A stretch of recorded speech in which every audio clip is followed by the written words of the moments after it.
Hi guys, today I'm ready. I've got my sleepy little cute puppy. I've got my cup of tea. I've got my list of questions. Today we are doing the Are You Like Jane Austen tag.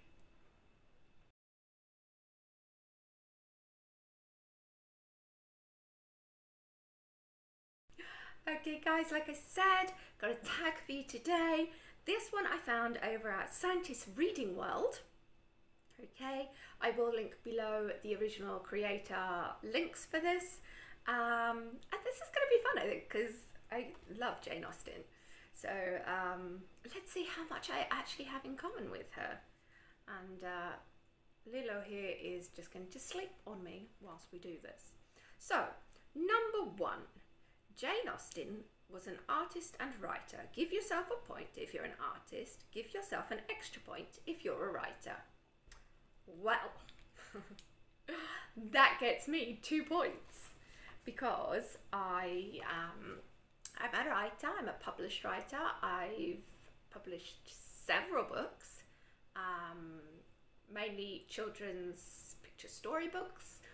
But I do have some non-fiction stuff published as well, virtual book tours, and how to be Twitter-tastic.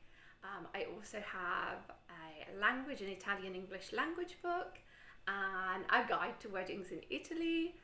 I have lots of other things, work in progress there, so yes. Definitely writer and artist as well, because I also illustrate children's picture storybooks for other writers as well as for my own books. And yes, I love being an artist. Actually, it's something that I really enjoy. I find it very relaxing, drawing, painting, or whatever it might be. I like all different kinds of things of being an artist, you know, create a sculpture, do a painting, do a pencil sketch. I find it very relaxing. So yes, that gets me 2 points. Number 2. Austen was born to a large family. She had a total of 7 siblings, 1 sister and 6 brothers. Give yourself a point if you have 3 or more siblings in your family. Does that include me? Or is it, I suppose it's like the other members, because I have an older brother and I have a younger sister. So technically we're 3 total, because I'm in the middle. But here it says 1 sister, 6 brothers, which gives her a total of 7. So yeah, I'm guessing with 2 I don't make that. So 0 points for me there. My mum and dad should have got busy a bit more. Anyway, number 3. Austen did not enjoy her formal education. Give yourself 1 point if you did not care for school. Now, this I feel is kind of like a trick question. A lot of like the social aspect of school I enjoyed. I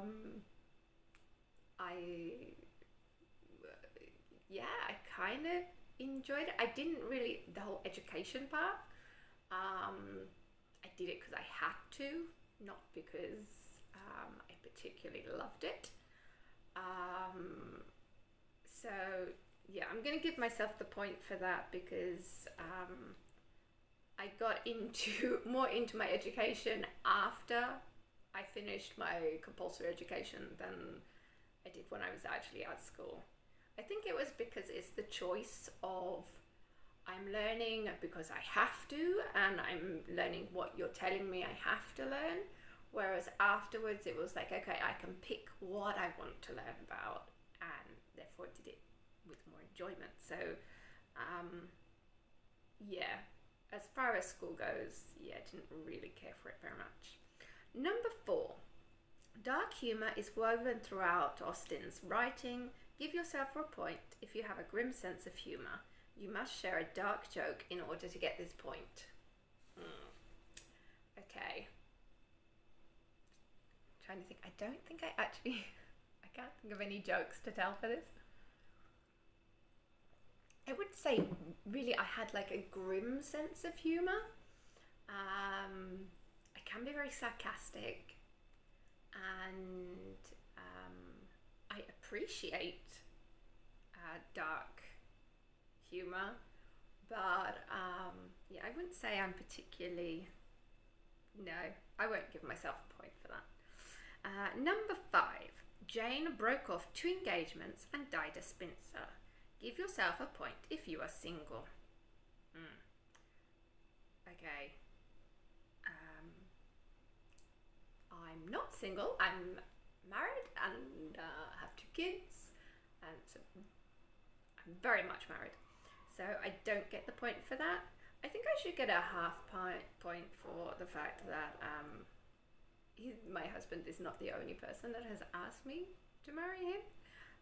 2 other people actually did before him. I said no, but 2 other people did actually ask me. So the 2 engagement things, I don't know, maybe I should get like a half point or a quarter point or something.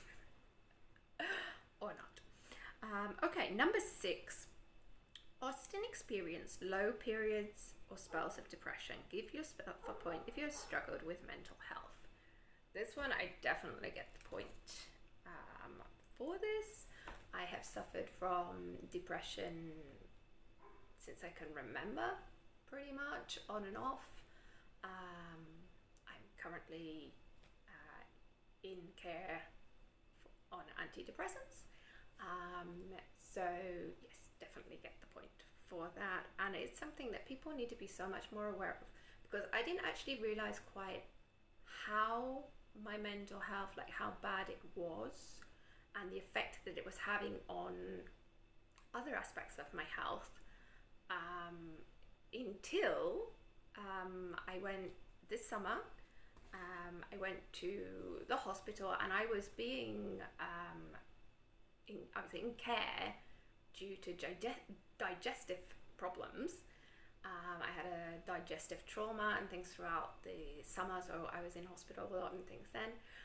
And this specialist, and he was like, okay, let's take a look at your mental health, because it's the stress and everything is directly linked to your digestive system, and it's something I hadn't really thought about before.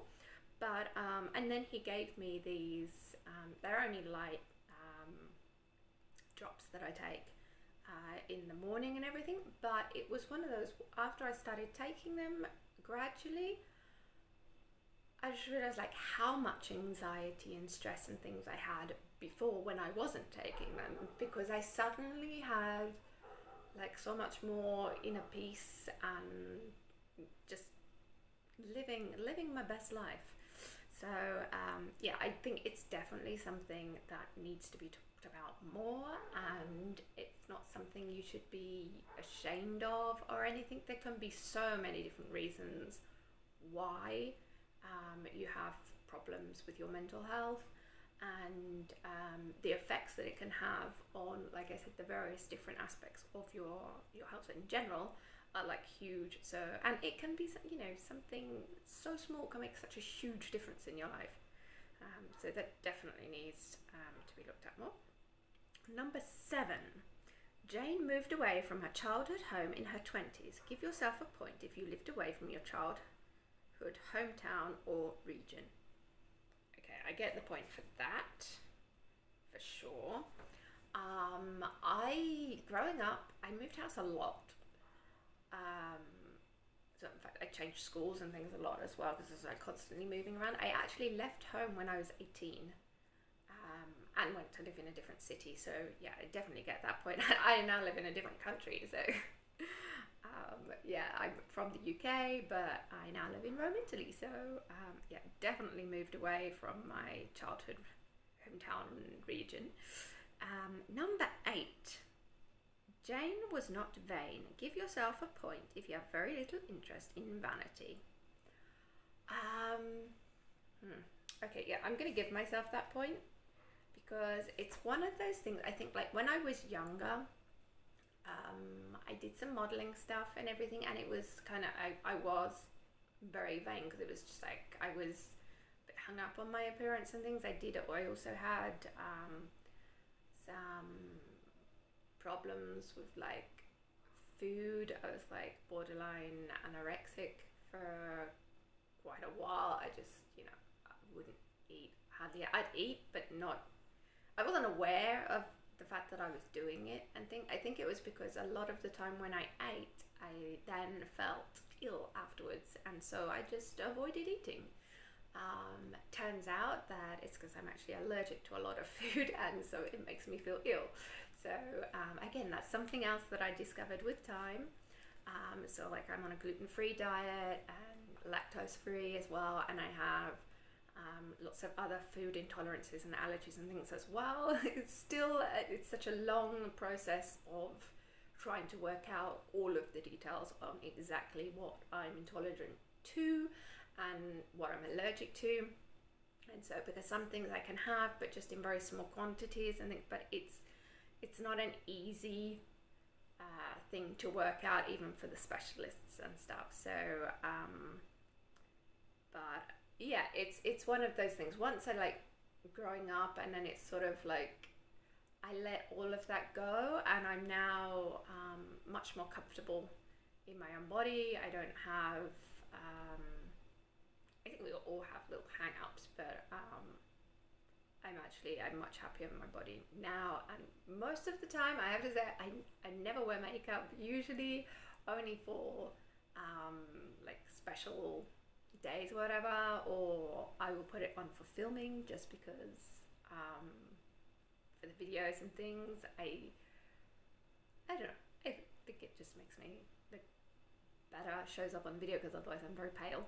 But for like every day, I don't bother for the most part, and yeah, I'm gonna give myself a point for that, because I don't care really, and you know, it's just tracksuits, jeans, whatever, I'm good. Okay, number 9. Hair was of little concern to Austen. Give yourself a point if you could not be bothered with your hair. Alright. If you go back through my videos over the years, you see I've actually changed my hair lots. I get bored and just sort of like hack into it. I think I change a lot of time. I'll let it grow like really, really long, where I don't touch it for like months, and then I cut it off really short. I used to straighten my hair like all the time for years. I straightened my hair, and then recently I just gave up, and so I'm just letting it be natural now. This is my wavy curly mess that I have on my hair, but I'm fine with that now. I used to be bothered about it and things, whereas in more recent times I'm just like, okay, I'm wearing it curly anyway, so I mean, when I wash it, and you know, I'll put products on it and things to tame it, but then I can go days without even brushing my hair. Because when it's curly, you know, brushing, it's not good for it. And so I just sort of let it happen, and then I'll like twist it up in a messy bun or something. So yeah, I don't really get that. So that's a point. Did I write that one down? Oh, I can't remember. Then we have the last one, number 10. Austen expressed her distaste for hot weather. Give yourself a point if you dislike heat. No, I love the heat. Well, here in Italy, it gets really hot. Like July, August, it can be scorcher, because we go like over the 40 degrees and things. So then it's a little bit too hot then, because it's not really, you can't do anything when it's that hot. You just melt, basically. You just like boil in your own sweat. So that part I don't like as much. If I can get to the beach, then I'm fine with it. But yeah, I do not like the cold weather. I find it quite depressing. Like it's raining today and stuff, so like if I have to go out and do chores and things and it's cold and wet and things, I just really don't like it. So yeah, I'm not going to give myself a point for that. So let's round it up. I got 2, 3, 4, 5, 6 points. Okay, so 6 points. How did you score? 6 to 7. You and Austen are friends. you two could enjoy a long walk in the country and chat about all the things that you have in common. Totally, that would be amazing. Can you imagine going for a long walk in the country with Jane Austen and just chatting about stuff? That would be so cool. So cool. So anyway, I don't know who I'm going to tag for this. I'm going to have a think about it and I will link you down below in the comment section. But anyway, I hope you enjoyed this video. I thought this was quite fun. Doggy's still napping. Tea's still to be drunk. Gotta have a sip. Oh, it's definitely tea weather. But yeah, anyway, so that is it for today. If you would like to discover how much you have in common with Jane Austen as well, then feel free to consider yourself tagged. And yeah, please click the subscribe button so you don't miss out on new uploads, and give this video a like if you've liked it, because it all helps with the algorithm. Anyway, that's enough from me for today. Thanks for watching, and I'll see you next time. Bye.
you.